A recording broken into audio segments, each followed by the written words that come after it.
y'all. Thank you guys so much for tuning in to today's episode of the Worlds of Country podcast. I'm your host, Andrew.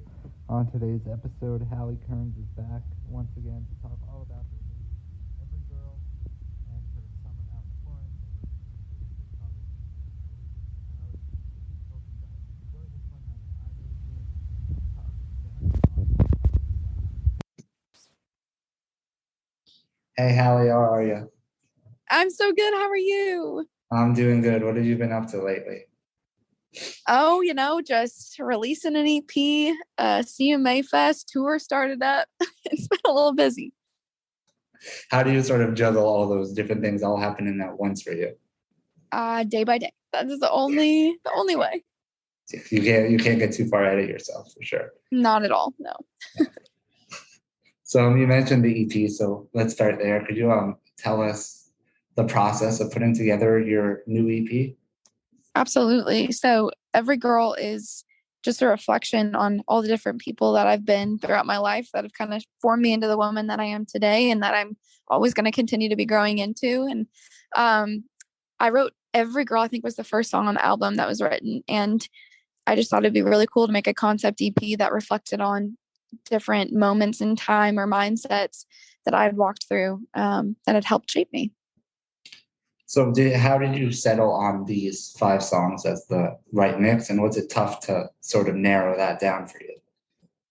It was hard for sure, but I think that each of them represented a really crucial time in my life, whether it's like Nothing Left, where it was just like this chronic people pleaser to the point of complete depletion, or Happy in the Spar, where I realized like I'm not a fan of the going out scene and trying to fit in like that anymore.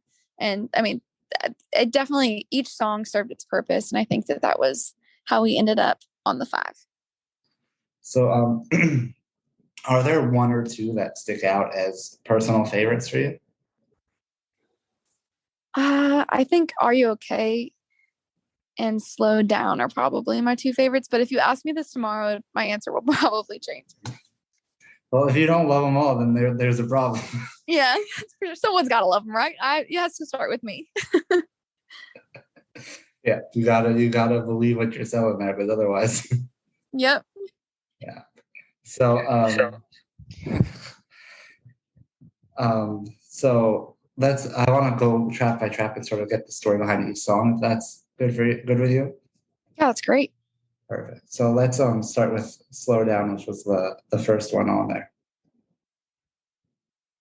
So Slow Down is still something I'm learning, a lesson I'm still trying to get through my head, but it's just talking about, first of all, it starts out with the comparison game of back in my hometown, a lot of people are already having babies and families and getting married and all that kind of thing. And that's highly encouraged and kind of pushed on you back there. And then here in Nashville, it's all about the grind and work harder than the next person and go, go, go, go, go. And if you slow down, you're losing. And those 2 different speeds of life are very contrasting.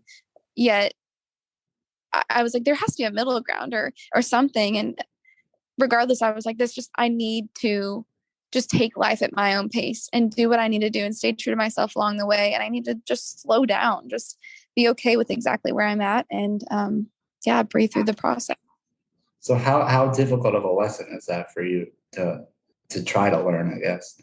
It's just something I have to constantly remind myself, it's one of those things that you can learn a million times and you're still going to have to wake up the next day and be like, hey, it's all okay. I'm here where I'm at right now for a reason. And I just need to trust that this is exactly where I'm supposed to be. Yeah. We're wired to sort of have this idea that we have to run all the time. And absolutely. I think in today's society more than ever. Yeah. Yeah. Yeah. And it's tough to sort of, get away from that and find yourself instead. Exactly. So then after that, you have Nothing Left, which is one of the most emotional songs on there. Could you tell us the story behind that one? Yeah, it absolutely is. I am a serial people pleaser. From a really young age, was always told that, oh, I love you so much. You're so good at helping people, or you're so, selfless and that kind of thing. And it, for some reason, whenever people tell you certain attributes about yourself from a young age, you just take that on as that is who I am. And if I stop being that, one, will you still love me? Or two, who even am I? So I just kind of claimed this helper personality as my identity. And once I got to a place of complete burnout where like, I'm not taking care of myself, I'm not actually helping anyone, I just think I am. I wrote this song because I was just feeling really, really defeated and really burnt out. And I knew that something had to change, but I didn't know what else to do. So I was like, I guess I'll just keep giving and giving and giving until there's literally nothing left. Would you say that this was one of the more difficult songs to write for you, or no? Absolutely. There were a lot of tears that day in the studio because I think it was the first time that I got real, that I even felt this way. You know, you just go through your life functioning how you function. And I think this was the first reflection on my thought process. Like, this is actually how I function. And I know that I'm worth loving, even if I don't drop everything to help someone immediately. But somewhere deep down in me, my body was still screaming like, you won't be loved if you quit helping, you know? So it was interesting to actually come to terms with that and start writing a song about it.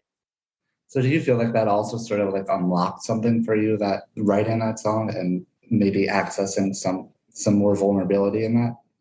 Absolutely. I think it allowed for healing, healing that mindset, because it's not a healthy one. It's not a real one.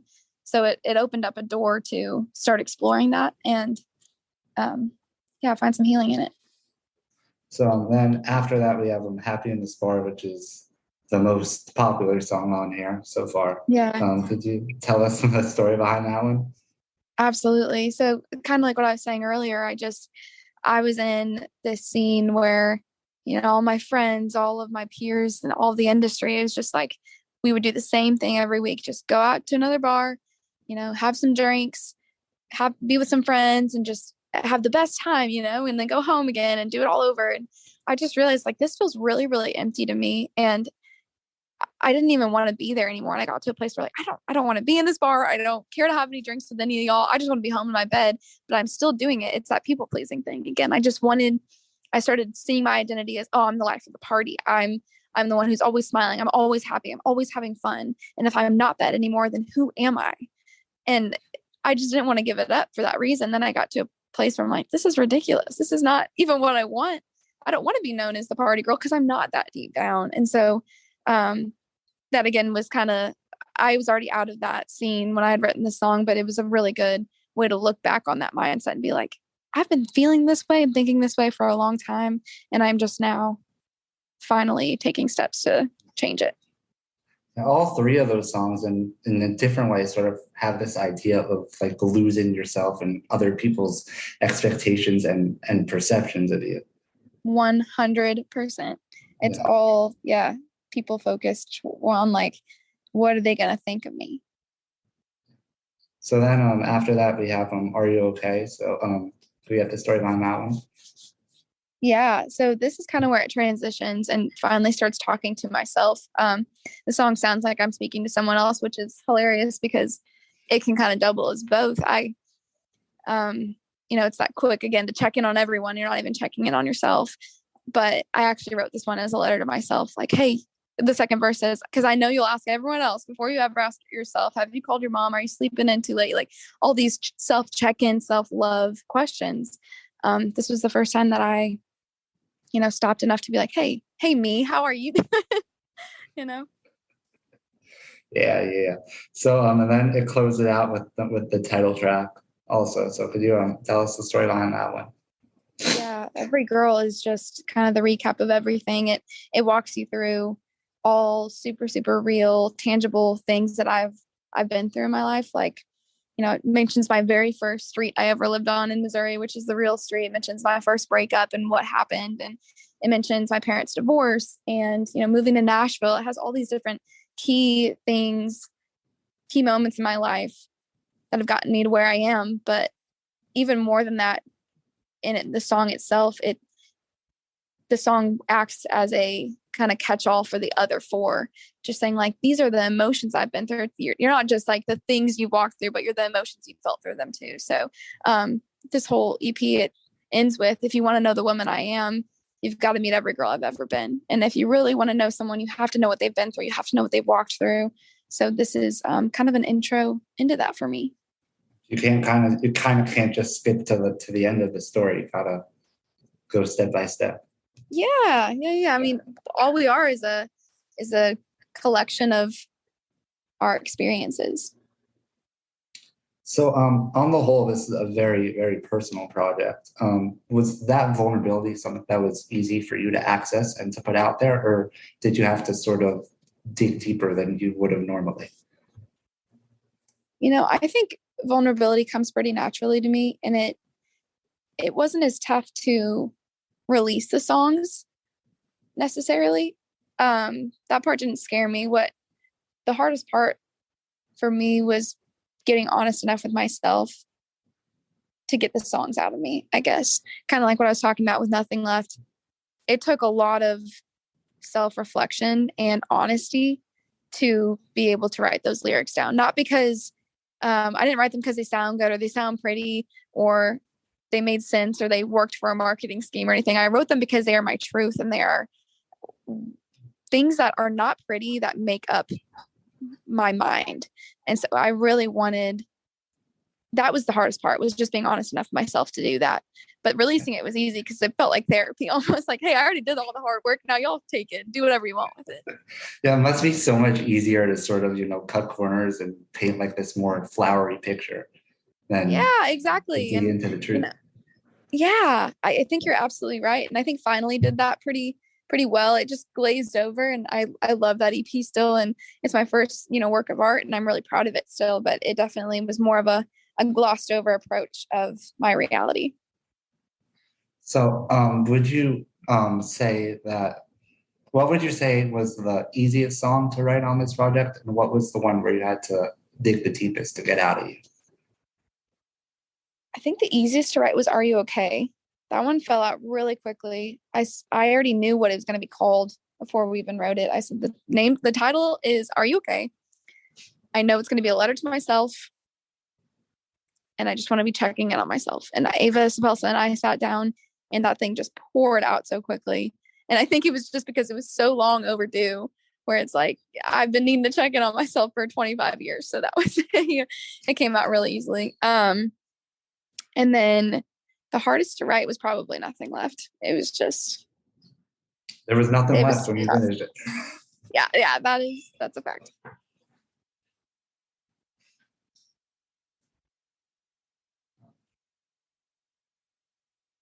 Continue. You could continue. Go ahead. About Nothing Left. Sorry. Yeah. Yeah, that was just, like I said, it was just really, that was a tough one to write. It just was hard to, not even in like a technical sense, just way more emotionally. And there were lyrics I wanted to walk towards or, whatever, just to get away from some of the honesty, but it was good to lean into it. So when you see a project that's so personal, connecting so widely as it has, what does that mean to you? It is quite literally the reason I got into music. It's the only thing I ever wanted to do, is give people words that maybe they couldn't write for themselves, or that they didn't have the song to sing for what they're experiencing. And all I can do is be super, super honest with what my experience here on earth has been, and then hope people can relate to it and hope people can get something out of it and find some kind of relation through it. So the fact that people are doing that and that they really do feel seen and heard because of my own experience is really encouraging as an artist to keep pushing forward in that vein. Was there any moment where you felt like maybe this is too personal, that people wouldn't be able to relate to it? Or did you always feel that sort of it's funny how the most personal songs end up being the most relatable in a way, though, at the end of the day. 100%. Again, with Nothing Left, I wrote that song, thought it was going to stay in my catalog forever because it felt way too specialized to me and felt just, I don't know, too niche. And then I put it on TikTok just as a demo because I didn't have anything to throw up there. And I was like, oh, I guess I'll just share the song, see if anyone likes it. And it blew up on TikTok, and people were like, I've never had a song I related to more. Like, thank you for writing this. And so I said, I guess this is gonna I probably need to record this one. And we went to the studio soon after, and it ended up on the project. So you've been touring a bit now as well, apart from the EP. What's it been like for you out on the road? It has been so much fun. I wasn't really sure how I would like touring, to be honest with you. I know that sounds crazy, but it's been so many years since I've done it just because of the pandemic and everything. But being out on the road with all the guys, and I brought a friend with me too, which has been great. We've just had such a good time. We've gotten to see some beautiful places. I love meeting all the new people. It's been an absolute dream. And you kind of get to see that connection that your music has in person now also, as opposed to through apps and other things. I will never get over watching strangers sing my lyrics. There's nothing like that. It is the craziest, kind of scary experience. So what was it like the first time you saw someone sitting back to you? Oh, I was just a sobbing mess. It's just, it's one thing to see your friends and family sing your songs, but someone you've never met before, because it goes from numbers on a screen to, a real human who appreciated and liked your song enough to learn all the words. It's just I don't even know. It's crazy. Yeah, with the world of social media, we tend to forget that there's people behind every single number. There's a person. Yep. And every like, every comment. Yep. And it's so easy to sort of brush it aside that, oh, it's just that, but these people exist in real life. Exactly. Yeah. So what's next for you? Oh man. Well, we got tour all summer, which is so exciting. That is pretty much the main focus right now. We're continuing to write. I'm jumping back into a bunch of writes right now and getting more music out. All the good stuff. Yep. Well, thank you so much again for doing this again. Absolutely. Thank you for having me again. It's always an honor talking to you. Anytime. Of course. Have a great day. You too. Talk to you soon. Bye. Bye. Hey y'all, thank you guys so much for listening. If you liked what you heard, be sure to go check out Halle's music wherever you listen to music, and go check her out on all social media platforms. And if you liked what you heard from the podcast, be sure to hit that subscribe button wherever you're listening, and go check us out on social media at Worlds of Country on all platforms. We really, really, really appreciate all of your support. So thank you guys so much. We'll talk to you guys next week.